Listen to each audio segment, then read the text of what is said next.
For my final pick of this show, DeWitt, I'm going with the Buccaneers at the Saints -4.5. Here's my whole reason. I'm just going to – the quick spiel is this.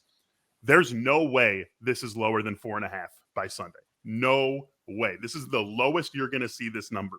Saints play on Monday Night Football. What if it's a surprise? They're 4.5-point favorites or 5.5-point favorites, depending on where you look this week or Monday night against Seattle. What if it's a close game?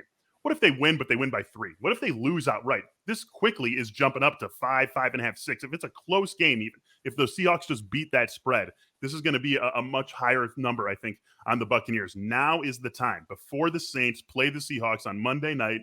Is I think maybe the only time you're going to get it at 4.5. And even if that doesn't come out that way, it's not going to go down to 4. This is going to be as low as you get the Buccaneers this week. And so that's why I want to jump on it right now. I don't think I need to go into too much detail as to why the Buccaneers are the better team overall. Yeah, and a couple of weeks ago, the last time I was on the show, we talked about how we love betting these teams that are on Monday Night Football because there's so many unknowns, injuries. There's definitely been more injuries than people getting healthy for the most part. And, I'll just say this. The Bucs look like the most complete football team. The defense gets stops immediately. Tom Brady gets the ball. He scores.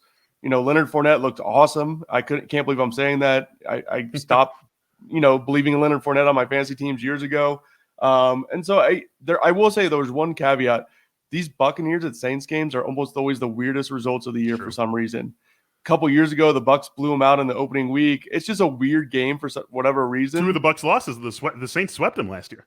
Right. So, there's some weird results in this game just going back in history of this divisional rivalry. I think that's probably why the spread's a little bit lower. But I think the Buccaneers is the right side to be on today.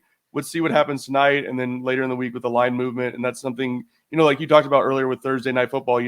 I would have bet it back the other way if I had already made that bet once the injuries came out. So it's a good game to bet today, but not later in the week.